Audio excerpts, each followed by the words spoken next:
नमस्कार, मैं हूं आपके साथ मीनाक्षी रजत और आप देख रहे हैं विस्फोट, जहां हम आपको दिखाएंगे दुनिया में जंग के मैदान की हर अहम हलचल। लेकिन सबसे पहले आपको बताते हैं कि आखिरकार विस्फोट में वो कौन सी खबरें हैं जो आज हम आपके लिए चुन करके लेकर के आए हैं।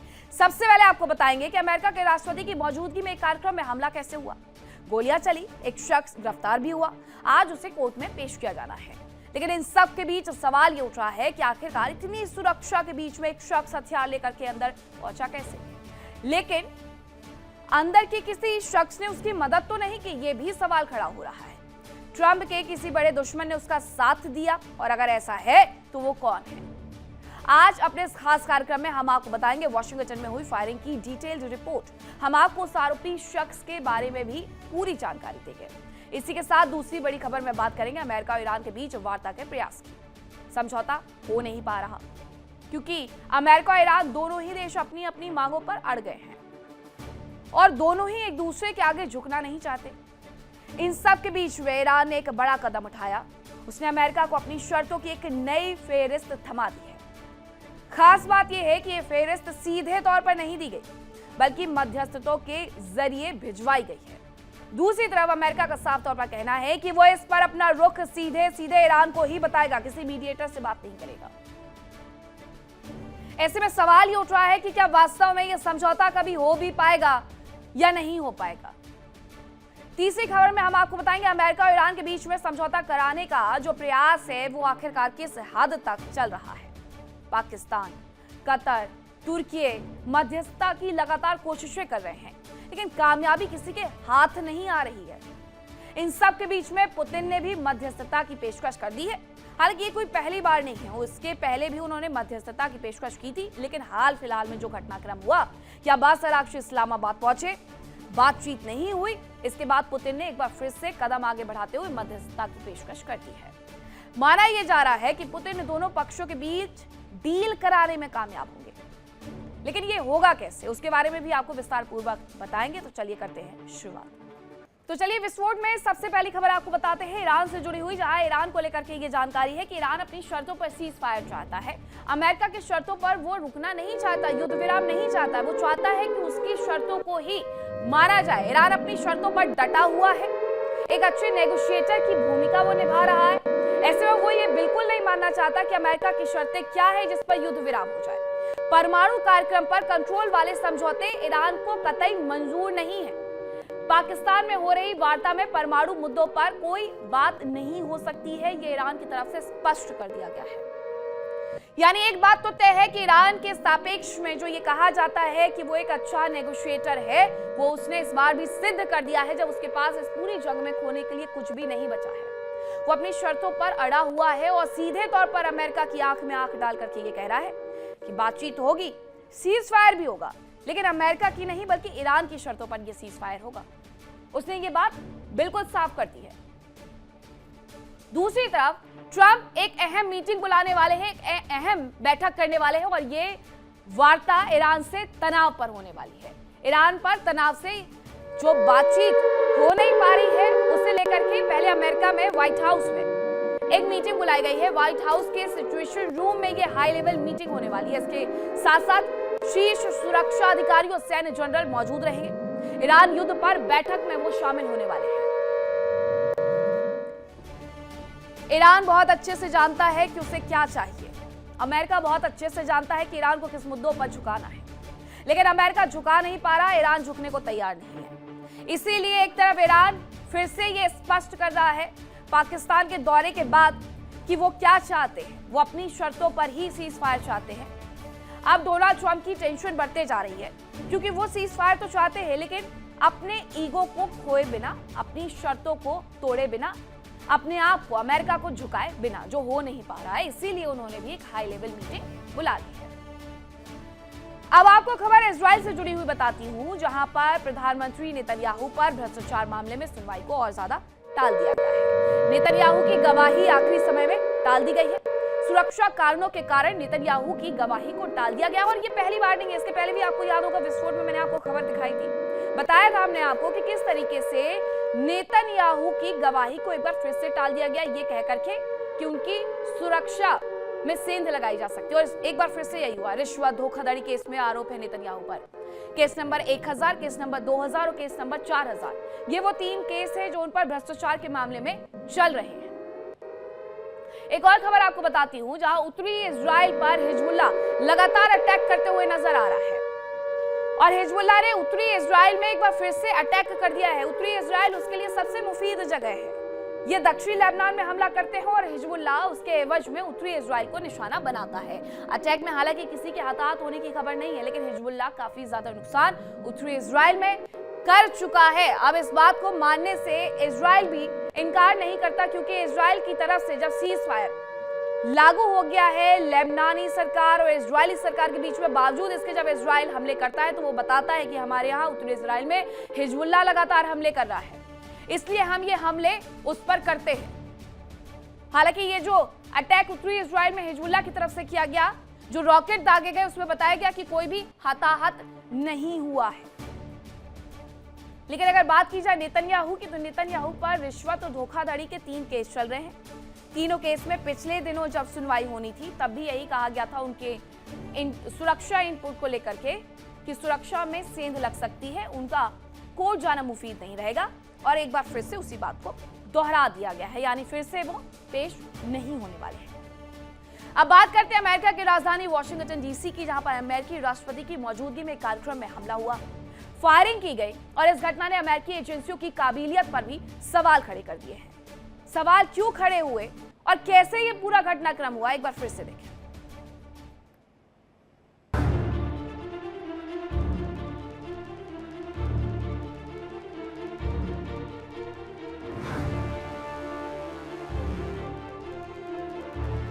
वॉशिंगटन के होटल में ट्रंप के कार्यक्रम में हमला हुआ।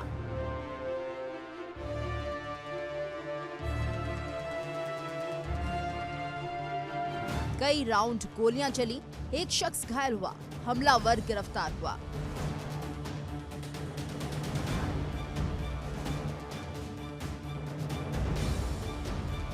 राष्ट्रपति और उपराष्ट्रपति समेत सभी मेहमान सुरक्षित रहे। सवाल ये उठता है कि ट्रंप के कार्यक्रम में हमला करने वाला था कौन?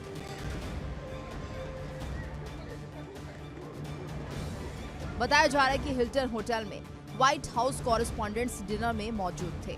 उसमें हमला करने वाले शख्स की पहचान कैलिफोर्निया के कॉल थॉमस एलन के रूप में की गई। जांच के दौरान अधिकारियों को आरोपी शख्स का एक पत्र मिला, जिसमें उसने हमले की वजह बताई। खबरों के मुताबिक पत्र में कॉल थॉमस एलन ने लिखा था कि वो अब किसी पीडोफाइल, रेपिस्ट और गद्दार को अपने हाथों को उसके अपराधों से गंदा करने की इजाजत नहीं देगा। अमेरिकी मीडिया के मुताबिक फायरिंग से करीब 10 मिनट पहले एलन ने अपने परिवार को ये पत्र भेजा था। पश्चिमी मीडिया के मुताबिक पत्र में एलन ने अपने टारगेट के रूप में ट्रंप प्रशासन के अधिकारियों को उनकी वरिष्ठता के क्रम में एनालिस्ट किया। हालांकि इस लिस्ट में FBI डायरेक्टर काश पटेल को बाहर रखा गया। पत्र में आरोपी एलन ने इस हमले का बचाव करते हुए इसे दूसरों की तकलीफों के जवाब के तौर पर पेश किया। पत्र में राष्ट्रपति ट्रंप के कार्यक्रम की सुरक्षा में लगे हुए अधिकारियों की लापरवाही का भी खुलासा किया गया। खबरों के मुताबिक एलन ने दावा किया कि वो कई हथियार लेकर हिल्टन होटल में दाखिल हो गया और किसी ने भी उससे कोई पूछताछ नहीं की। एलन के मुताबिक इवेंट की सारी सुरक्षा बाहर ही लगी हुई थी, जिसका पूरा ध्यान प्रदर्शनकारियों और अभी आने वाले लोगों पर ही था, क्योंकि जाहिर है कि किसी ने सोचा नहीं कि अगर कोई एक दिन पहले ही चेक इन कर ले तो क्या होगा। सच कहूं तो ये लापरवाही तो हद से ज्यादा है और मैं पूरी ईमानदारी से उम्मीद करता हूं कि जब इस देश को दोबारा कोई काबिल नेतृत्व मिलेगा तब तक ये कमी ठीक हो चुकी होगी। खास बात यह है कि एलन ने हमले के दौरान होटल स्टाफ, होटल के सुरक्षाकर्मी, पुलिस वालों या अन्य लोगों पर हमला नहीं करने की बात कही, साथ ही सीक्रेट सर्विस पर सीमित तौर पर हमला करने की बात लिखी।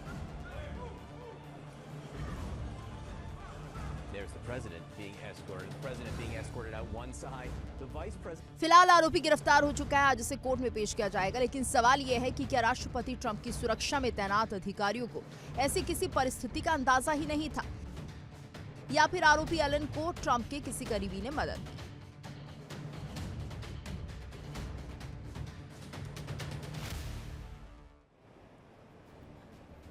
अमेरिकी राष्ट्रपति के कार्यक्रम में फायरिंग के आरोपी कॉल एलन को गिरफ्तार कर लिया गया है। उसे आज कोर्ट में पेश भी किया जाएगा।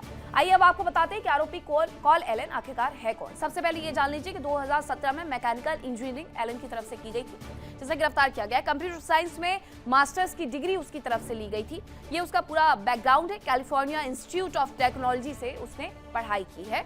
C2 एजुकेशन कंपनी में पार्ट टाइम टीचिंग का काम भी वो करता था। दिसंबर 2024 में बेस्ट टीचर अवार्ड से उसे नवाजा गया था। और इतना ही नहीं, ये भी बताया गया कि वो एक कोई वीडियो गेम डेवलप भी करता था और वीडियो गेम इस दौरान वो डेवलप भी कर रहा था। फर्स्ट फ्लोर नाम से एक और गेम बनाया जा रहा था उसकी तरफ से।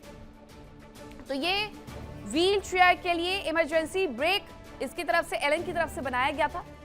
यानी वो कई ऐसे काम हैं जो कि समाज में योगदान के लिए कर चुका है, लेकिन अब जब उसे गिरफ्तार किया गया है तो कई सारे सवाल खड़े हो रहे हैं। 2017 में लोकल अखबारों में भी उसका नाम छपा है और उसके उपलब्धियों के लिए ये नाम छपा था। लेकिन आज पूरी दुनिया जानती है कि आखिरकार कॉल एलन कौन है, जिसने डोनाल्ड ट्रंप के कार्यक्रम में जाकर के गोलीबारी को अंजाम दिया था। वाशिंगटन में हुआ। हालांकि ये हमला कोई पहला मामला नहीं है, जबकि अमेरिकी राष्ट्रपति अपने दुश्मनों के निशाने पर आए हों। इससे पहले भी उन पर हमला किया जा चुका है। हालांकि हर बार सुरक्षा एजेंसियां सतर्क रहीं और हमलावरों को या तो मार गिराया गया या फिर गिरफ्तार कर लिया गया। अब आइए आपको बताते हैं ट्रंप पर पहले भी कितने हमले हुए हैं। सबसे पहले आपको बताते हैं जो पहला हमला था वो हुआ था 13 जुलाई 2024 को पेंसिल्वेनिया में प्रचार के दौरान अटैक किया गया था।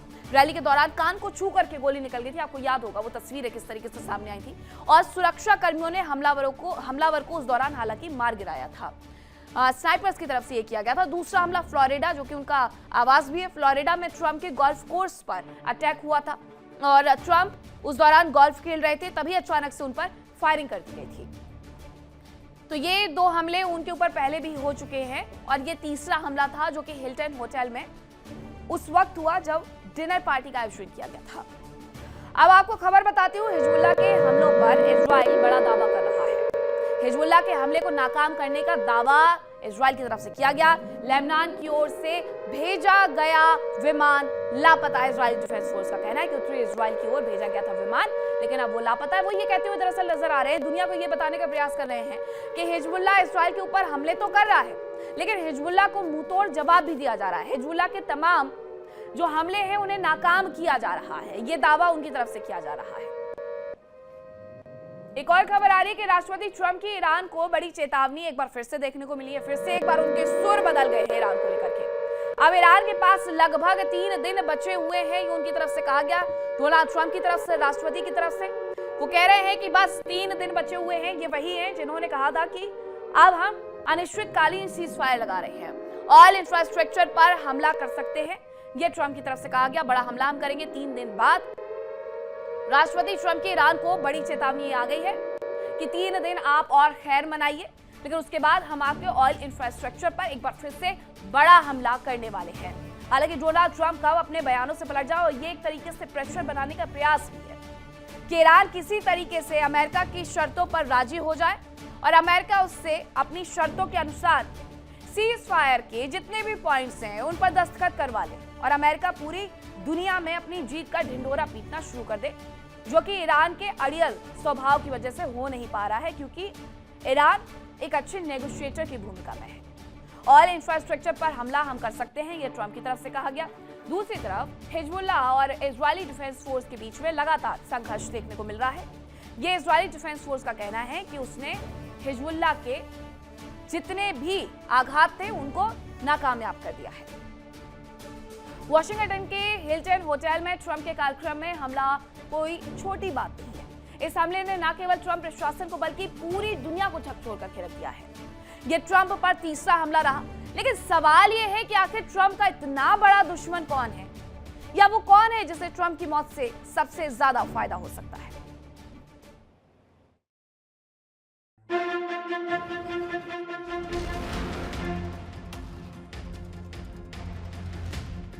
राष्ट्रपति ट्रंप की मौजूदगी में फायरिंग कोई मजाक नहीं था, लेकिन सवाल यह है कि इस खेल का मास्टरमाइंड कौन है।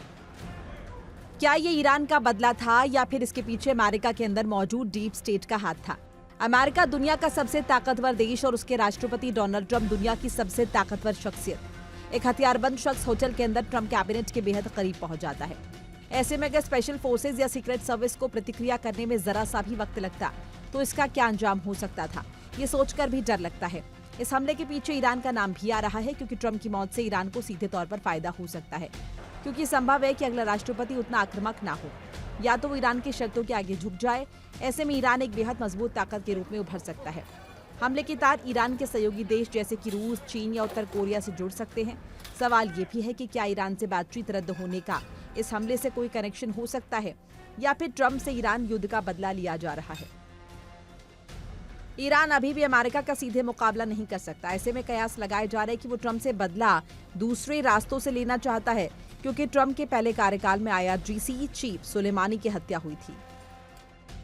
हमले के पीछे ईरान गठबंधन के देश शामिल हो सकते हैं। ईरान मानता है कि अगर ट्रंप रास्ते से हट गए तो परमाणु हथियार बना पाएगा, जबकि रूस का प्लान है कि अगर ट्रंप यूरोप में दखल नहीं देंगे तो यूरोप पर रूस का वर्चस्व स्थापित हो जाएगा।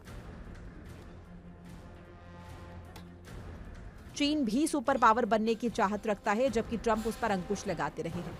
जबकि नॉर्थ कोरिया के सुप्रीम लीडर किम जोंग भी कोरियाई प्रायद्वीप में दबदबा बनाना चाहते हैं और ट्रंप साउथ कोरिया का साथ दे रहे हैं। साफ है कि हमले के पीछे बाहरी ताकत का हाथ तो हो सकता है, लेकिन अमेरिका में ट्रंप के कई दुश्मन हो सकते हैं। अमेरिका में मौजूद डीप स्टेट भी ट्रंप का दुश्मन साबित हो सकता है, क्योंकि माना जाता है कि अमेरिका में डीप स्टेट की जड़ें बहुत गहरी हैं।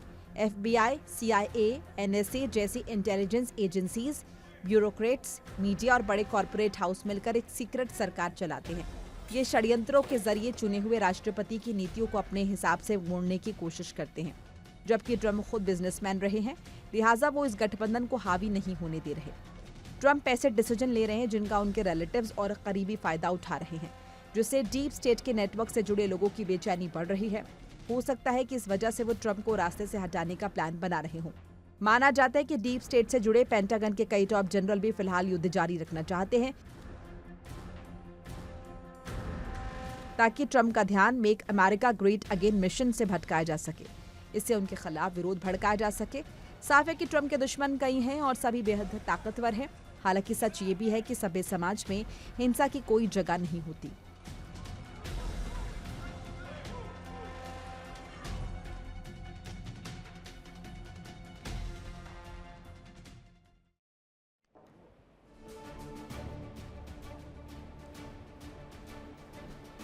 बाहरी दुश्मनों के अलावा अमेरिका के अंदर भी खतरे कम नहीं है, बल्कि अमेरिका के अंदर भी एक ऐसी पैरेलल सरकार चलती है जो राष्ट्रपति के फैसलों तक को बदलने का प्रयास करते रहते हैं। इसे डीप स्टेट कहते हैं। आइए आपको इस गठबंधन के बारे में और ज्यादा जानकारी देते हैं कि आखिरकार ये डीप स्टेट क्या है, जिस पर ये आरोप लग रहे हैं कि हो सकता है डोनाल्ड ट्रंप पर हमला उनकी तरफ से करवाया गया हो। तो ये सुरक्षा एजेंसियों, ब्यूरोक्रेट्स, मीडिया और कॉर्पोरेट हाउस का गठबंधन है। सरकार की नीतियों को अपने हिसाब से मोड़ने की ये लोग कोशिश करते हैं। षड्यंत्रों के जरिए अपने हित साधने से भी ये लोग पीछे नहीं हटते हैं और ट्रंप के फैसलों से उनके रिश्तेदारों और करीबियों को फायदा होता है। डीप स्टेट नेटवर्क से जुड़े लोगों को ही इस वजह से बेचैनी हो सकती है, ये माना जा रहा है। अमेरिकी राष्ट्रपति के फंक्शन में हमला ईरान युद्ध से जुड़ा भी हो सकता है, लेकिन ये क्यों कहा जा रहा है और ये कैसे हो सकता है वो जरा जानिए। ईरान युद्ध को जारी रखने के पक्ष में डीप स्टेट पूरी तरीके से नजर आता है। अमेरिकी हथियार कंपनियों को इसकी वजह से अच्छा खासा फायदा हो रहा है और हथियार बेच करके मोटा मुनाफा कंपनियां कमा रही हैं। ऐसे में वो चाहती हैं कि इस युद्ध का अंत कभी ना हो और डोनाल्ड ट्रंप लगातार प्रयास कर रहे हैं कि किसी तरीके से इस युद्ध से वो अपने हाथ पीछे खींच सके। इंटेलिजेंस से जुड़े कई लोग युद्ध जारी रखने के पक्ष में हैं और युद्ध के नाम पर देश की कमान अपने पास रखना चाहते हैं। ट्रंप के विफल होने से उनकी पार्टी की लोकप्रियता कम हो सकती है और डीप स्टेट से जुड़े विपक्षी नेताओं को इससे फायदा हो सकता है। पेंटागन के भी कई टॉप जनरल्स हैं जो युद्ध जारी रखने के पक्ष में नजर आते हैं। अब आपको बताते हैं कि युद्ध के बीच में ईरान से इराक पहुंचा है एक नागरिक विमान और लगातार प्रयास ये हो रहे हैं कि किसी तरीके से ये जो एयरलाइन सर्विसेज सस्पेंड की गई थी उसे फिर से पटरी पर लेकर के आए, क्योंकि ये 2 महीने बाद हो रहा है। 2 महीने तक ये सेवाएं सस्पेंड रही और 2 महीने बाद कोई प्लेन उड़ान भरते हुए नजर आ रहा है ईरान से इराक की तरफ। इराक के नजफ में ईरानी फ्लाइट का स्वागत किया गया है। एक लंबा इंतजार ईरान और इराक को करना पड़ा है। अब ऐसे में जब ये हो गया है तो वहां पर उनका स्वागत भी किया जा रहा है। इराक के नजफ में ईरानी फ्लाइट का स्वागत किया गया है। जो तस्वीर सामने आई है वो जरा मैं आपको दिखा देती हूँ। कुछ इस तरीके से वाटर कैनन का इस्तेमाल करके दोनों तरफ से फ्लाइट को अंदर की तरफ लाया गया। ये वेलकम करने का एक तरीका था। ये देखिए वाटर कैनन का इस्तेमाल करके किस तरीके को फ्लाइट को अंदर से लेकर के आकर के ये स्वागत करने का एक तरीका रहा उनका। ईरान से 2 महीने बाद कोई फ्लाइट इराक की तरफ जा पाई है। जिस तरीके से ये पूरा युद्ध चल रहा था उसके बीच में जब ये सीज फायर हुआ है तो मिडिल ईस्ट में कुछ उड़ानों को फिर से शुरू कर दिया गया है। उसमें से एक उड़ान ईरान और इराक के बीच की भी है। इराक के नजफ में ईरानी फ्लाइट का किस तरीके से स्वागत किया गया है वो तस्वीरें जरा देखिए। जो लोग उतरे हैं फ्लाइट से बाहर उन्हें बाकायदा फूल देकर के उनका स्वागत किया गया है। लोगों ने भी खुशी जाहिर की है कि एक लंबे अंतराल के बाद जिंदगी में थोड़ा सा बदलाव तो आया है। पूरा स्टाफ वहां पर ग्राउंड पर मौजूद रहा और उन्होंने उतरने वाले हर एक यात्री का स्वागत किया। दूसरी तरफ अमेरिका में फंक्शन में हमलावर एक वीडियो गेम डेवलपर बताया जा रहा है। हालांकि ये कोई पहला मामला नहीं है जब वीडियो गेम का नाम किसी बड़ी घटना से जुड़ा हो, लेकिन हम ऐसा क्यों कह रहे हैं आपको इस रिपोर्ट के माध्यम से समझाते हैं।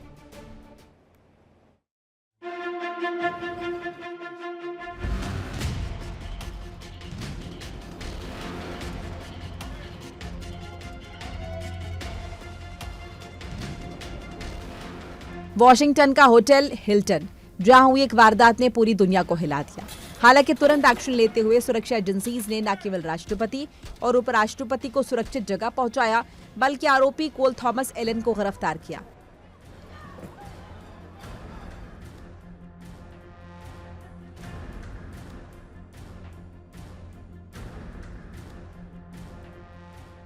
फिलहाल हमले की जांच की जा रही है। अधिकारियों के मुताबिक एलन कैलिफोर्निया के टॉरेंस का रहने वाला है और पेशे से ट्यूटर और सॉफ्टवेयर डेवलपर है।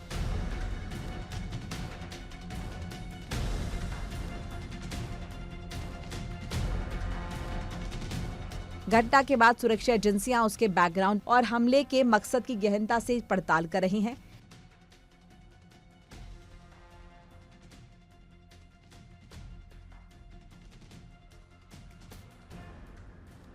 अधिकारियों ने जांच में पाया कि कोल एलन ने 2017 में कैलिफोर्निया इंस्टीट्यूट ऑफ टेक्नोलॉजी यानी कैलटेक से मैकेनिकल इंजीनियरिंग में ग्रेजुएशन किया था, जैसा कि उसकी ऑनलाइन प्रोफाइल में बताया गया है। इसके बाद उसने 2025 में कैलिफोर्निया स्टेट यूनिवर्सिटी डोमिंगेज हिल से कंप्यूटर साइंस में मास्टर डिग्री हासिल की।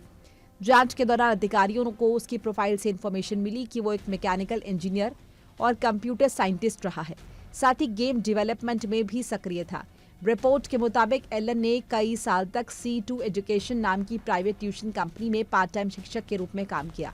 2024 में उसे टीचर ऑफ द मंथ चुना गया।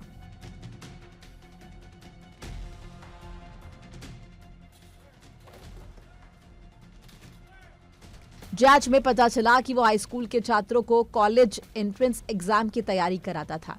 उसने स्वतंत्र रूप से गेम डेवलपर के तौर पर काम किया और एक वीडियो गेम विकसित किया जो मॉलिक्यूलर केमिस्ट्री पर आधारित था।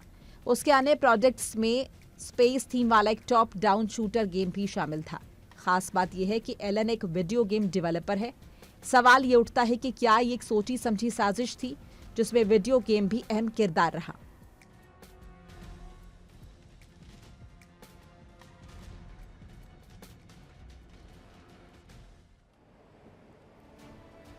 और चलिए अब आपको ग्राफिक्स के माध्यम से बताते हैं कि आखिरकार किन बड़ी वारदातों में वीडियो गेम्स का जुड़ाव देखने को मिला है। सबसे पहले घटना नार्वे की हम बात करेंगे। नार्वे में हमला हुआ था 2011 में। ऑनलाइन गेम का इस्तेमाल आतंकी हमले के लिए किया गया। इस बात का खुलासा नार्वे हमले में हुआ। 2011 में आरोपी ने हमले की तैयारी के लिए गेम्स के इस्तेमाल की बात को भी स्वीकार कर लिया था। इसके अलावा गेम के होलोग्राफिक लक्ष्य साधने वाले उपकरण से ट्रेनिंग में मदद मिलने का दावा भी उसकी तरफ से किया गया था। हाल फिलहाल में 2019 की बात करते हैं। क्राइस्टचर्च मस्जिद हमला न्यूजीलैंड में हमले की लाइव स्ट्रीमिंग के लिए ऑनलाइन गेम जैसे तरीकों को अपनाया गया था। बाद में हमले की नकल करने वाले गेम भी बनाए गए कि किस तरीके से वो हमला हुआ था उसे गेम्स के माध्यम से एक्सप्लेन किया जाने लगा था। जांच में फ्लाइट सिमुलेटर सॉफ्टवेयर के इस्तेमाल का खुलासा 9/11 हमले में हुआ था, अमेरिका में जो हुआ था। इसमें आतंकियों ने सिमुलेटर से विमान उड़ाना सीखा कि किस तरीके से अगर ये बिल्डिंग से टकराएगा, कैसे टकराना है, इसके लिए बाकायदा एक वीडियो गेम के माध्यम से ट्रेनिंग ली गई थी। वास्तविक जहाज उड़ाने जैसी ट्रेनिंग इन्हें इस वीडियो गेम के माध्यम से दी गई थी। इसके अलावा 2022 में न्यूयॉर्क में सुपरमार्केट हमला हुआ।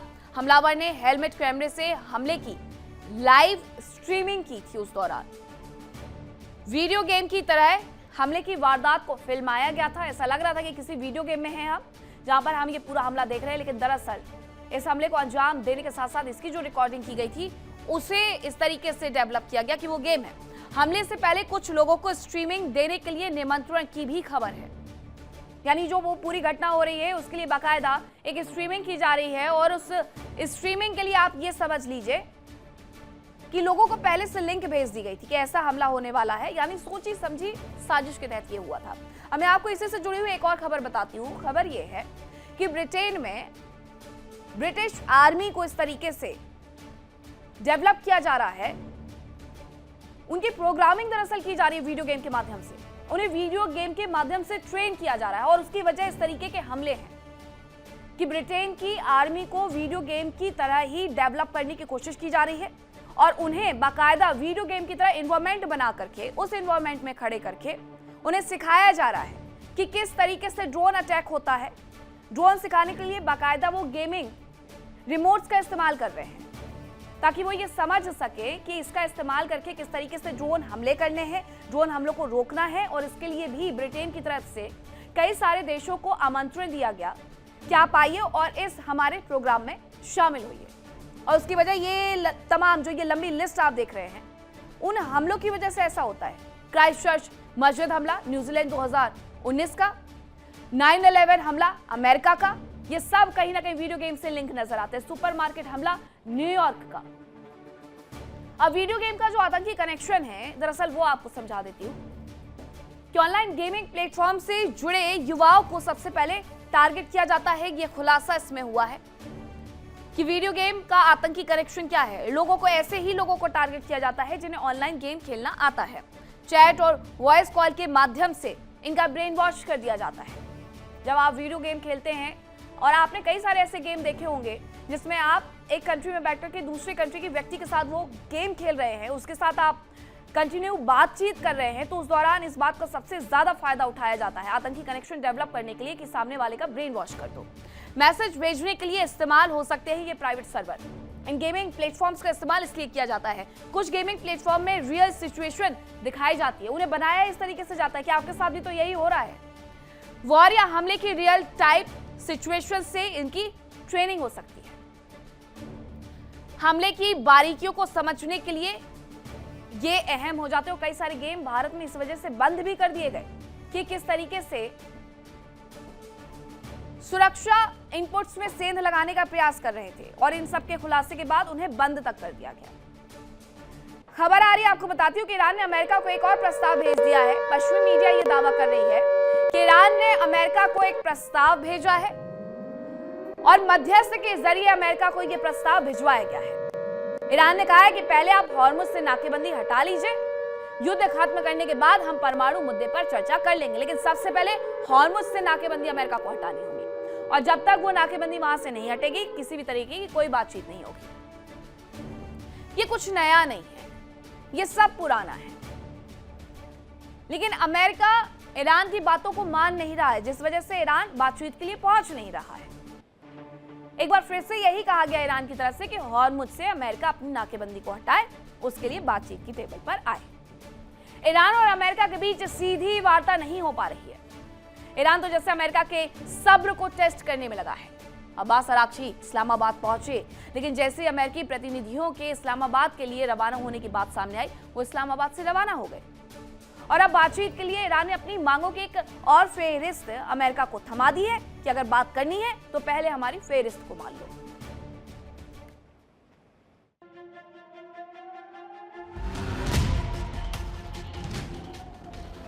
अमेरिका और ईरान के बीच सीज फायर भले ही बढ़ा दिया गया हो, लेकिन बातचीत अब तक सही तरीके से शुरू नहीं हो पा रही, क्योंकि दोनों ही पक्ष अपनी अपनी शर्तों पर अड़े हैं और दूसरे की शर्तों पर विचार तक करने के लिए तैयार नजर नहीं आ रहे।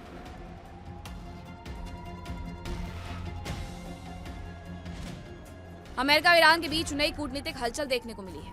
ईरान ने अमेरिका को शांति समझौते के लिए एक नया प्रस्ताव दिया है, जिसमें हॉर्मुज स्ट्रेट को खोलने और युद्ध खत्म करने की बात कही गई। जबकि परमाणु मुद्दे को फिलहाल टालने का सुझाव दिया गया।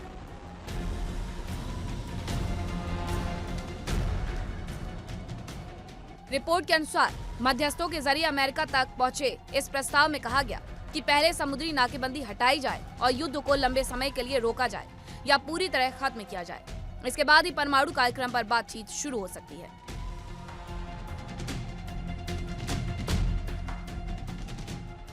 इस बीच राष्ट्रपति ट्रंप ने साफ संकेत दिए हैं कि वो अभी नाकेबंदी हटाने की मूड में नहीं है। मीडिया से बातचीत के दौरान उन्होंने कहा कि अगर ईरान तेल निर्यात नहीं कर पाएगा तो उसका पाइपलाइन सिस्टम खुद ही अंदर से फट सकता है।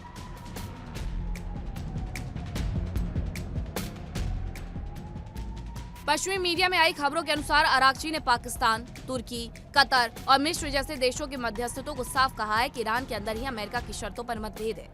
इसीलिए नया प्रस्ताव पहले युद्ध और नाकेबंदी के मुद्दे को सुलझाने पर केंद्रित है। हालांकि व्हाइट हाउस ने प्रस्ताव पर कोई स्पष्ट रुख नहीं अपनाया है। अमेरिका की ओर से कहा गया है कि ईरान से मीडिया के जरिए कोई बातचीत नहीं होगी और कोई भी समझौता तभी होगा जब वो अमेरिकी हितों के मुताबिक होगा।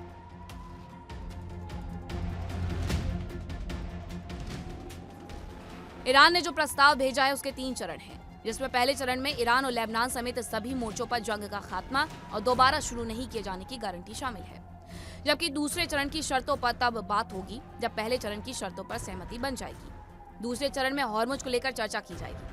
पहले 2 चरणों के पूरे हो जाने के बाद ही तीसरे चरण पर चर्चा होगी। तीसरे चरण में ईरान यूरेनियम संवर्धन को लंबे समय तक रोकने और उसका भंडार देश से बाहर शिफ्ट करने को तैयार हो सकता है।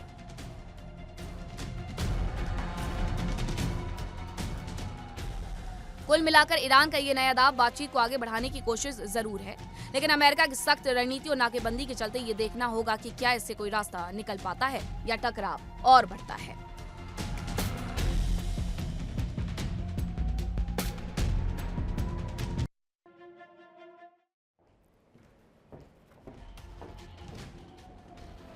अमेरिका और ईरान के बीच सीज फायर भले ही बढ़ा दिया गया हो, लेकिन बातचीत अब तक सही तरीके से शुरू नहीं हो पा रही, क्योंकि दोनों ही पक्ष।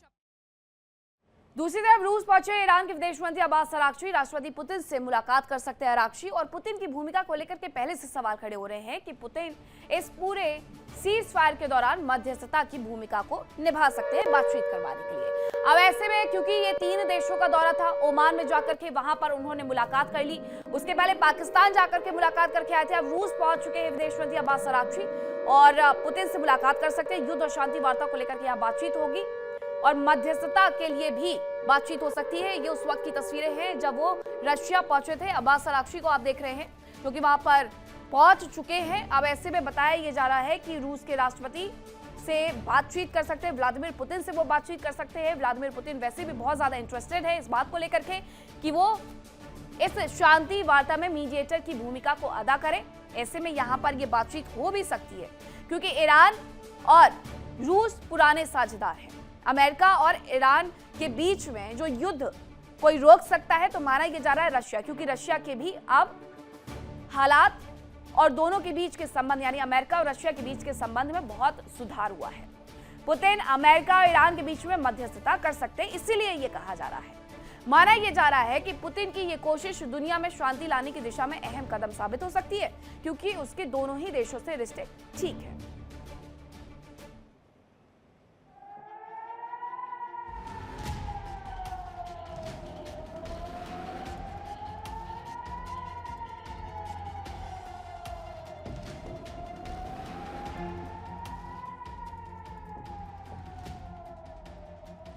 मिडिल ईस्ट में हुई जंग में ईरान और अमेरिका को भारी नुकसान उठाना पड़ा। खाड़ी के देशों और इजराइल में तबाही भी मची है, लेकिन इस जंग ने पुतिन को फायदा दिया है।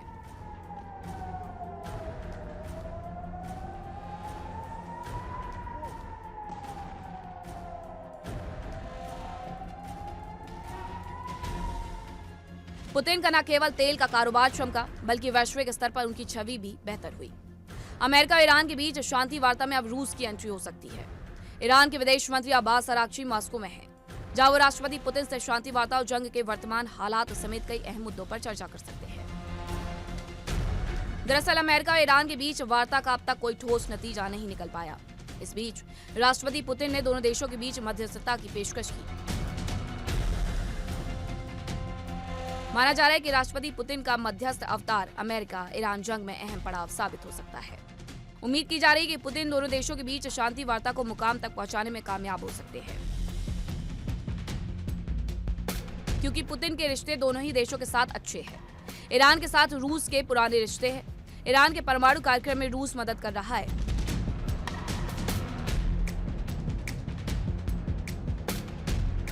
रूस की मदद से ईरान में बुशहर न्यूक्लियर पावर प्लांट स्थापित किया गया, जिसके संचालन में मुख्य भूमिका रूस की ही है।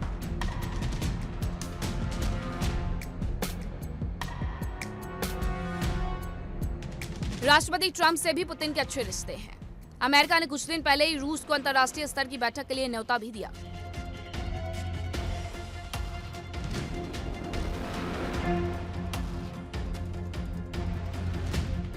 इसके अलावा यूक्रेन जंग के बीच ट्रंप ने जो शांति प्रस्ताव पेश किया था, वो भी रूस की ओर झुकाव वाला ही था। इसके अलावा ईरान से जंग के दौरान अमेरिका ने रूस के तेल कारोबार पर लगे प्रतिबंध भी हटा लिया।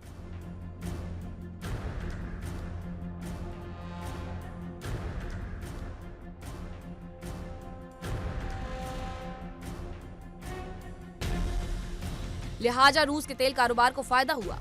माना जा रहा है कि अगर पुतिन दोनों देशों के बीच मध्यस्थता करते हैं तो शांति वार्ता के कामयाब होने की उम्मीदें काफी बढ़ जाएंगी।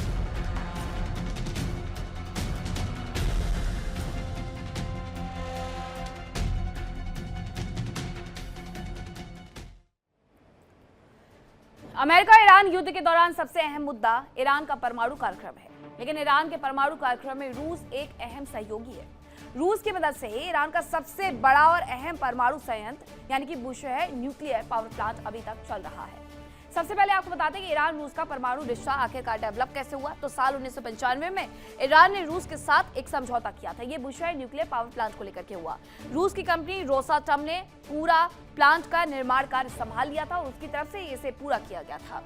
इसके साथ ही साल 2011 में ऑपरेशनल हुआ 1000 मेगावाट का यहाँ पर पहला रिएक्टर, जिसका सबसे पहला काम यही था ऊर्जा को डेवलप करना, यानी कि एनर्जी सप्लाई में अपना अहम योगदान देना, जो बुशहर न्यूक्लियर पावर प्लांट कर रहा था। रूसी कंपनी रोसाटम के एक्सपर्ट्स इस प्लांट को संभालते थे। प्लांट को चलाने का कामकाज उनकी तरफ से देखा जाता था। प्लांट के ऑपरेशन और फ्यूल सप्लाई में रूस की मजबूत भूमिका भी देखने को मिली है। रशिया को यूं ही नहीं कहा जाता है कि वो ईरान का पुराना साझेदार है, इसलिए भी वो पुराना साझेदार है क्योंकि उस वक्त से साथ में खड़ा है जब पावर प्लांट बनाने के बारे में ईरान सोचा करता था। प्लांट के लिए रूस सप्लाई करता है 4.5% तक एनरिच्ड यूरेनियम। रूस इसीलिए ये कह रहा है कि 440 किलोग्राम एनरिच्ड यूरेनियम अगर अमेरिका नहीं चाहता ईरान के पास रहे तो हमारे पास रखवा सकते हैं आप। रूस ईंधन सप्लाई करता है और वापस ले जाता है इस्तेमाल होने वाला जो फ्यूल होता है, जो इस्तेमाल हो चुका होता है, उस फ्यूल को वो अपने साथ लेकर के जाता है। इसके साथ बुशहर प्लांट की दूसरे और तीसरे रिएक्टर का निर्माण रोसाटम के द्वारा ही किया जा रहा है। पहले का भी उन्होंने किया, दूसरे और तीसरे चरण का निर्माण भी वही कर रहे हैं। प्लांट से 1000 मेगावाट बिजली का अभी तक उत्पादन होता रहा है, लेकिन हाल फिलहाल में बहुत सारे बड़े हमले अमेरिका की तरफ से बुशहर न्यूक्लियर पावर प्लांट पर किए गए। ईरान के लाखों घरों और उद्योगों को यहां से बिजली सप्लाई हुआ करती थी। ये कहना गलत नहीं होगा, क्योंकि अब वहां पर बुशहर न्यूक्लियर पावर प्लांट को लेकर के अमेरिका बहुत हद तक उसे तबाह कर चुका है। खबर आ रही है कि सीज़फायर के बावजूद हिजबुल्लाह इजराइल के बीच में जंग लगातार चल रही है। जंग रुक नहीं रही है, बल्कि ये और ज्यादा भड़की हुई नजर आती है। हिजबुल्लाह कभी ये चाहता ही नहीं है कि इजराइल के साथ सीज़फायर हो जाए, इसीलिए वो उकसावे वाली कार्रवाई करता है।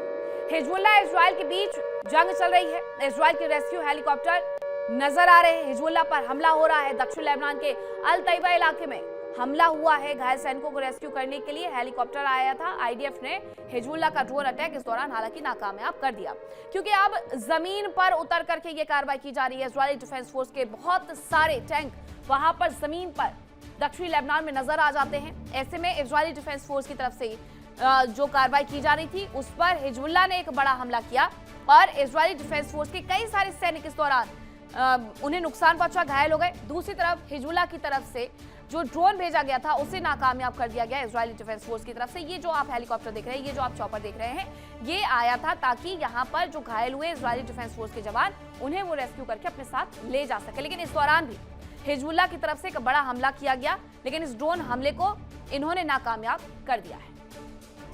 इस बीच एक और बड़ी खबर आ रही है, उसका भी रुख कर लेते हैं कि किस तरीके से दक्षिण लेबनान में जो हमले हो रहे हैं उससे जुड़ी हुई ये खबर है कि दक्षिण लेबनान में इजराइल का हमला एक बार फिर से देखने को मिला है। यानी उत्तरी इजराइल में जो हमले हो रहे हैं उसका खामियाजा दक्षिणी लेबनान को भुगतना पड़ रहा है। लेबनानी मीडिया के हवाले से ये जानकारी मिली है। उनका ये कहना है कि एक बार फिर से इजराइल ने हमला कर दिया है। ड्रोन अटैक में एक शख्स की मौत हो गई है, ये भी उनकी तरफ से कहा गया है। जब ये पूरी बातचीत हो रही थी वॉशिंगटन में, तब भी ये कहा गया था कि पहले इजरायली डिफेंस फोर्स वहां से हटे, जब तक वो नहीं हटेगी तब तक वहां पर किसी भी तरीके से कोई शांति नहीं आने वाली। लेकिन इजरायली डिफेंस फोर्स वहां से तब तक हटने के लिए तैयार नहीं है जब तक उत्तरी इजराइल में हालात सही नहीं हो जाते हैं।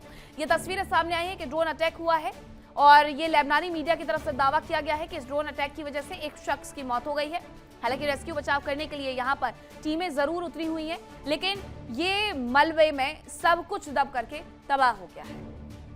यहाँ से लोगों को निकालने का प्रयास जरूर किया जा रहा है, लेकिन दक्षिणी लेबनान में इजराइल का जो हमला हुआ अल कलीला इलाके में, उसमें आईडीएफ की तरफ से ड्रोन अटैक करने की जानकारी मिली और इसमें एक शख्स की मौत हो गई। रेस्क्यू ऑपरेशन जरूर से शुरू हुआ, लेकिन एक शख्स को अपनी जान से हाथ यहाँ पर धोना पड़ा है।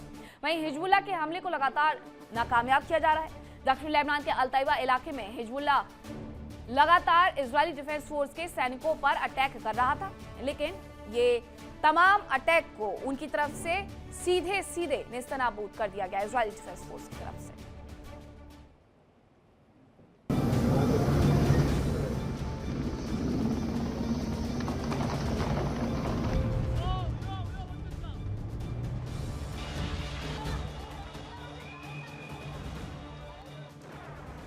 लेबनान और इजराइल के बीच सीज फायर जारी है। संघर्ष विराम को आगे बढ़ा तो दिया गया, लेकिन हालात अभी भी वैसे के वैसे ही बने हुए हैं। लेबनान पर इजरायली बारूद बरस रहा है, तो वहीं हिजबुल्लाह भी इजरायली सेना पर हमले कर रही है। इजराइल ने हिजबुल्लाह के सैन्य ठिकानों और लॉन्चर्स को निशाना बनाया। इजरायली सेना के अनुसार हिजबुल्लाह ने सीज फायर समझौते का उल्लंघन किया और इसी वजह से इजरायली सेना को मजबूरन जवाब देना पड़ा। इजरायली डिफेंस फोर्सेज ने दक्षिणी लेबनान में कई जगहों पर हमला किया और वहां के 7 गांवों के लोगों को घर खाली करने की चेतावनी दी। आईडीएफ ने सोशल मीडिया पर जारी एक मैसेज में लिखा कि उन्होंने ऐसे सैन्य ठिकानों और लॉन्चर्स को निशाना बनाया जो आतंकी संगठन हिजबुल्लाह की ओर से हमलों की तैयारी के लिए इस्तेमाल किए जा रहे थे। इजरायली सेना के मेवदोन, शुकिन, यामार, आर्नोन, जोतेर शर्किया, जोतेर गरबिया और काफ्र तिवनित गांवों के लोगों को तुरंत चले जाने के लिए कहा गया। आईडीएफ का तर्क है कि हिजबुल्लाह की ओर से युद्ध विराम समझौते का उल्लंघन करने के कारण सेना को मजबूरन सख्त कार्रवाई करनी पड़ती रही। उन्होंने लोगों से अपील की कि वे अपने घर छोड़ दें और बताए गए इलाकों से कम 1000 मीटर दूर रहें। आईडीएफ का साफ तौर पर कहना है कि जिन इमारतों पर हमला किया गया उनका इस्तेमाल हिजबुल्लाह, इजराइल और आईडीएफ के खिलाफ हमलों की योजना बनाने के लिए कर रहा था। दावा किया गया कि हिजबुल्लाह की ओर से दक्षिणी लेबनान में मौजूद आईडीएफ बलों की ओर 2 विस्फोटक ड्रोन भेजे गए। हालांकि दोनों ही खुले इलाके में गिर गए और किसी को नुकसान नहीं हुआ। आईडीएफ ने इसे युद्ध विराम का उल्लंघन बताया। आईडीएफ का कहना है कि वो इजराइल के नागरिकों और सेना की सुरक्षा के लिए हर खतरे के खिलाफ मजबूती से कार्रवाई करते रहेंगे। आईडीएफ का दावा है कि दक्षिणी लेबनान में आईडीएफ की 146वीं डिवीजन को हिजबुल्लाह का एंटी टैंक मिसाइल का जखीरा मिला। इसके अलावा सेना ने हिजबुल्लाह की रदवान फोर्स यूनिट से जुड़ी इमारतों और एक गोदाम पर भी हमला किया, जहां हथियार और सैन्य सामान रखा गया था। बताया जा रहा है कि इजराइल की वायुसेना ने लेबनान की तरफ से आए संदिग्ध प्रोजेक्टाइल को मार गिराया, जिसके बाद देश के उत्तरी इलाकों में अलर्ट जारी किया गया। आईडीएफ के अनुसार उन्होंने दिर और जहरानी, कफर, रेमान और अल सामिया इलाकों में हिजबुल्लाह के लॉन्चर्स को निशाना बनाया, जो दक्षिणी लेबनान में फॉरवर्ड डिफेंस लाइन के उत्तर में है। साफ है कि लेबनान और इजराइल के बीच सीज फायर का कोई मतलब नहीं दिख रहा, क्योंकि ना तो इजराइल रुक रहा और ना ही हिजबुल्लाह। इस बीच पिस रहे हैं लेबनान के आम लोग। Bureau report, India daily. अब आइए आपको बताते हैं मैप के माध्यम से कि आखिरकार इजराइल का लेबनान को लेकर के प्लान क्या है। इजराइल के उत्तरी हिस्से में लेबनान मौजूद है, साथ ही एक और गोलान हाइट्स है। इजराइल के दक्षिणी हिस्से के करीब गाजा है। माना यह जा रहा है कि इजराइल की रणनीति है कि लेबनान में एक बफर जोन बनाया जाए, यानी इजराइल बॉर्डर से लगे हुए लेबनान के इलाके पर कब्जा करके उसे बफर जोन में तब्दील कर दिया जाए। अब मैप के माध्यम से जरा समझ लेते हैं कि वो कौन कौन सी जगह है जिसे लेबनान में बफर जोन के तौर पर देखना चाहता है इजराइल। तो इसमें किरियत शिमोना से लेकर के टायर शहर तक यहाँ पर सबसे ज्यादा हमले किए गए हैं, और ये लेबनान में हुए हैं हमले किसकी तरफ से किए गए? इजराइल की तरफ से किए गए हैं। लितानी नदी जहां लेबनान का कभी राज हुआ करता था, वहां पर अब इजरायली डिफेंस फोर्स अपने झंडे गाड़ चुकी है, इजराइल के झंडे लगा चुकी है और ये कह चुकी है कि लितावी नदी के आसपास की पूरी जगह को खाली कर दिया जाए, क्योंकि अब वो इजराइल के हिस्से में आ गई है। वादी सालुकी का भी यही हाल है। इसके साथ साथ खैम, लेबनान, इजराइल, गोलान हाइट्स, ये तो तमाम वो जगह हैं जहां पर आप ये देखेंगे मैप के माध्यम से कि कहां पर आखिरकार क्या बना हुआ है। लेकिन लितानी नदी से लेकर के टायर शहर तक इजरायली डिफेंस फोर्स ने अपने झंडे लगा दिए हैं, ये कहते हुए कि उस पर उसका कब्जा हो गया है। यानी लेबनान के बहुत सारे हिस्से को इजराइल एक अलग मैप जारी करके ये दिखा रहा है कि ये उसकी जगह हो गई है। अब जरा एक बार फिर से समझिएगा कि इजराइल के उत्तरी हिस्से में लेबनान मौजूद है। अगर आप मैप में देखेंगे तो आपको सबसे ऊपर लेबनान दिखेगा, नीचे इजराइल दिख जाएगा। एक तरफ इसमें गोलान हाइट्स है, जिसको लेकर के भी ये कहा जाता है कि ये फिलिस्तीन से इजराइल ने कब्जाया है। इजराइल के दक्षिणी हिस्से के एकदम करीब है गाजा, वो 33-34 किलोमीटर का दायरा, जहां पर हमास को लेकर के लगातार ऑपरेशन चल रहे हैं पिछले 2.5 सालों से। अब इसीलिए ये कहा जा रहा है कि इजराइल की दरअसल रणनीति है कि लेबनान में एक बफर जोन बना दे, यानी इजराइल बॉर्डर से लगे हुए लेबनान के इलाके पर कब्जा करे, उसे बफर जोन में तब्दील करे, ताकि इजराइल का उत्तरी हिस्सा पूरी तरीके से सुरक्षित हो जाए। और इजराइल का मुख्य मकसद भी है हिजबुल्लाह को लितानी नदी के उत्तर की ओर ढकेलना, और योजना ये कहती है उनकी कि इस सीमा से 5 से 10 किलोमीटर अंदर तक जोन को बनाया जा सकता है। इजराइल ये भी चाहता है कि हिजबुल्लाह के आतंकियों को इजराइल के बॉर्डर से दूर किया जा सके, ताकि उत्तरी इजराइल के रहने वाले लोगों को कोई दिक्कत ना हो। वो कहता है कि ये हमारी सुरक्षा से जुड़ा हुआ है, इसलिए हमें ये जगह चाहिए। अब खबर ये आ रही है कि किम जोंग उन का रूस को समर्थन प्राप्त हो गया है उत्तर कोरिया के तानाशाह का। उत्तर कोरिया की मीडिया ये कह रही है कि मजबूत हो सकते हैं रूस और उत्तर कोरिया के रिश्ते। ये किम की तरफ से कहा गया, दोनों देशों के सैन्य संबंध मजबूत होंगे, ये किम की तरफ से बयान दिया गया है। और ये खबर उत्तर कोरिया के मीडिया के हवाले से सामने आई है, जिसमें ये बताया गया कि किम जोंग उन और रूस दोनों साथ में आ सकते हैं। किम की तरफ से दरअसल एक बयान आया जिसमें कहा गया कि उत्तर कोरिया और रूस के रिश्तों में एक नया पड़ाव देखने को मिल सकता है। दोनों ही देशों के रिश्ते मजबूत हो सकते हैं। दोनों देशों के बीच में सैन्य संबंध और अच्छे होंगे और ज्यादा मजबूत होंगे, ये किम की तरफ से कहा गया है। इसलिए ये खबर है कि दोनों देशों के राष्ट्राध्यक्ष एक बार फिर से एक साथ नजर आ सकते हैं कभी भी। किम जोंग उन ने जवानों का हौसला इस दौरान बढ़ा दिया है। सेना की लाइव फायरिंग ड्रिल का उन्होंने निरीक्षण कर लिया है। ये एक और खबर आ रही है, उससे भी हम आपको रूबरू करवा देते हैं। खबर यह है कि किम जोंग उन ने अपने जवानों का हौसला अफजाई कर दी है, हौसला बढ़ाया है उन्होंने, और सेना की तरफ से जो ड्रिल की जा रही थी, फायर ड्रिल की जा रही थी, उसका निरीक्षण करने के लिए वो पहुंचे। हालांकि वो हर तरीके के ड्रिल में शामिल होते हैं। पर्सनल इंटरेस्ट ड्रिल में इन्फेंट्री डिवीजन की मोटार यूनिट शामिल हुई है, और इसके साथ ही किम जोंग उन ने जवानों के बीच पहुंच करके इस ड्रिल का हिस्सा अपने आप को बना लिया है। हालांकि ऐसे तभी भी वहां पर कोई परीक्षण होते हैं तो किम जोंग उन जरूर से जाते हैं उन परीक्षण में शामिल होने के लिए।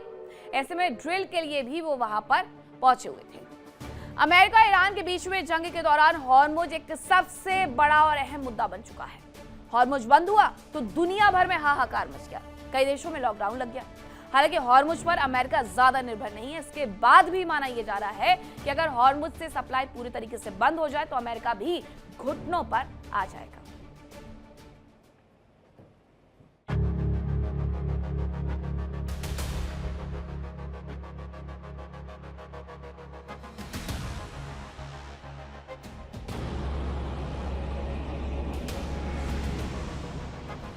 अमेरिका और इजराइल ने ईरान की ताकत को आंकने में गलती कर दी।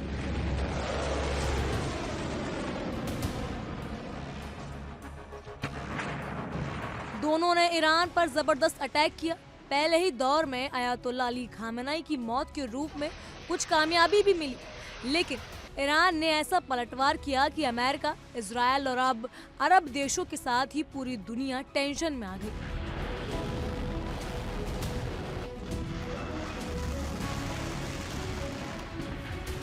अमेरिका और इजराइल के बीच सीज फायर हुआ। पहले दौर की वार्ता फेल हुई तो अमेरिका ने हॉर्मुज पर नाकाबंदी का ऐलान कर दिया। हालांकि जल्द ही उसे खत्म भी कर दिया।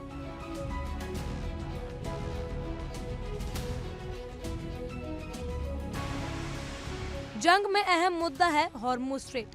ये यूरोपीय और एशियाई देशों के लिए तेल और गैस की बड़ी सप्लाई लाइन है, तो वहीं अमेरिका के लिए भी काफी महत्वपूर्ण है।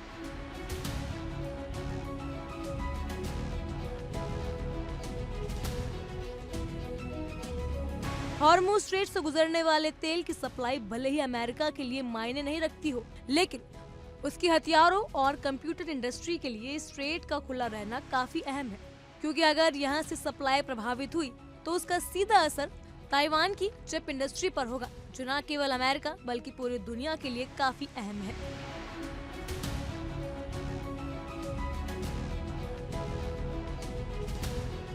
ताइवान की चिप इंडस्ट्री के लिए सल्फ्यूरिक एसिड की सप्लाई बहुत जरूरी है और इसके लिए सल्फर हॉर्मुज स्ट्रेट से होकर गुजरता है। दरअसल रिफाइनरी में कच्चे तेल की रिफाइनिंग के दौरान सल्फर निकलता है और इसी सल्फर से सल्फ्यूरिक एसिड बनता है, जो सेमीकंडक्टर चिप और एडवांस चिप के निर्माण के लिए बहुत जरूरी होता है।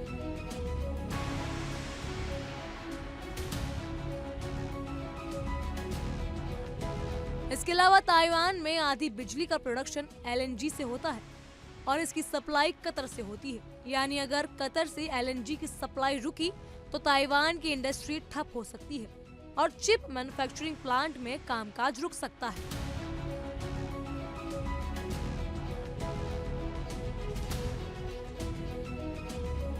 साफ है कि अगर ईरान हॉर्मुज को पूरी तरह से ब्लॉक कर दे तो यकीनन सुपर पावर अमेरिका भी घुटनों पर आ सकता है और चीन किसी भी वक्त ताइवान पर कब्जा कर सकता है।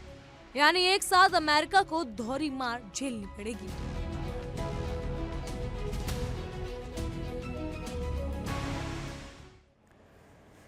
अब जरा ये भी जान लीजिए कि आखिरकार अमेरिका के लिए ताइवान की अहमियत क्या है। अमेरिका ताइवान को इतना ज्यादा सुरक्षा क्यों मुहैया करवाता है? तो बात यह है कि कंप्यूटर से लेकर के मोबाइल समेत सभी सिस्टम्स के लिए चिप आवश्यक होती है और ये चिप उसे ताइवान से ही प्राप्त होती है। ताइवान में दुनिया की 90% एडवांस्ड चिप बनती हैं और अमेरिका यहीं से लेकर के जाता है। ताइवान सेमीकंडक्टर मैन्युफैक्चरिंग कंपनी सबसे बड़ी चिप निर्माता कंपनी है, जिसे TSMC भी कहा जाता है। एप्पल, माइक्रोसॉफ्ट समेत कई बड़ी कंपनियों के लिए ये चिप आवश्यक होती है। चिप के बिना यूएस की tech industry, defence system, AI सब कुछ थम जाएगा। इसलिए ताइवान में यूएस की जान बसती है। तो ये मुख्य वजह है चिप जो कि ताइवान की तरफ से उन्हें सबसे ज्यादा मुहैया करवाई जाती है। इसीलिए ताइवान पर अगर थोड़ी सी भी मुसीबत आती है तो सबसे ज्यादा भुगतान उसे अमेरिका का ही करना होगा। आपने देखा कि ताइवान की सबसे बड़ी चिप निर्माता company Taiwan semiconductor manufacturing company यानी TSMC अमेरिका के लिए कितनी खास है। लेकिन ताइवान का हॉर्मुज से क्या रिश्ता है? अगर हॉर्मुज से ऐसा उन्हें क्या मिलता है जो पहले ताइवान और फिर अमेरिका को भी घुटनों पर ला सकता है, तो वो आपको बता देते हैं। ताइवान की शिप इंडस्ट्री हॉर्मुज स्ट्रेट पर पूरी तरीके से दरअसल निर्भर है, या यूं कह लीजिए कि अप्रत्यक्ष रूप से अमेरिका की हॉर्मुज पर निर्भरता है। हॉर्मुज से बड़ी मात्रा में सल्फर का सप्लाई किया जाता है और कच्चे तेल की रिफाइनिंग के दौरान इस सल्फर को बनाया जाता है, जो कि ताइवान हॉर्मुज से लेकर के आता है। और चिप इंडस्ट्री के लिए ये सल्फ्यूरिक एसिड बहुत ज्यादा महत्वपूर्ण होता है। उसके बिना चिप नहीं बनाई जा सकती है। सल्फर से सल्फ्यूरिक एसिड बनाया जाता है, जो कि उन्हें कच्चे तेल के दौरान प्राप्त होता है। ताइवान में आधी बिजली के प्रोडक्शन के लिए LNG भी जरूरी है। कतर से ताइवान को LNG की सप्लाई होती है, जो इस वक्त रुकी हुई है। और LNG पर हमला करने के बारे में पहले ही ईरान की तरफ से कह दिया गया है कि अगर हमारे ऑयल इंडस्ट्री पर हमला किया गया अमेरिका की तरफ से, तो हम भी तमाम देशों में तमाम जगह पर ऑयल मैन्युफैक्चरिंग से लेकर के तमाम प्लांट्स को हम निशाना बनाएंगे। बिजली प्रोडक्शन कम हुआ तो चिप इंडस्ट्री पर इसका सीधा सीधा असर देखने को मिलेगा। कंप्यूटर के जरिए माइक्रोचिप के निर्माण पर असर पड़ेगा, ये संभव हो सकता है। तो ये तमाम वजह हैं जिसकी वजह से ताइवान हो या फिर अमेरिका हो, दोनों ही हॉर्मुज के मुद्दे पर एक न एक दिन झुकेंगे जरूर। और अगर नहीं झुकते हैं तो ताइवान को जो नुकसान होगा उसकी भरपाई अमेरिका को भी करनी पड़ेगी। ये एक दूसरे से इस तरीके से लिंक्ड है कि अगर एक को नुकसान होगा तो दूसरे को उसका खामियाजा भुगतना ही पड़ेगा। अगर अमेरिका हॉर्मुज से नाकाबंदी नहीं हटाएगा तो सल्फ्यूरिक एसिड बनाने के लिए इस्तेमाल होने वाला सल्फर ताइवान तक नहीं पहुंच पाएगा, जिसकी वजह से माइक्रोचिप का बनाना असंभव हो जाएगा। और अगर माइक्रोचिप नहीं बनेंगी तो अमेरिका की आधी से ज्यादा टेक कंपनियों पर भी खतरा मंडरा जाएगा।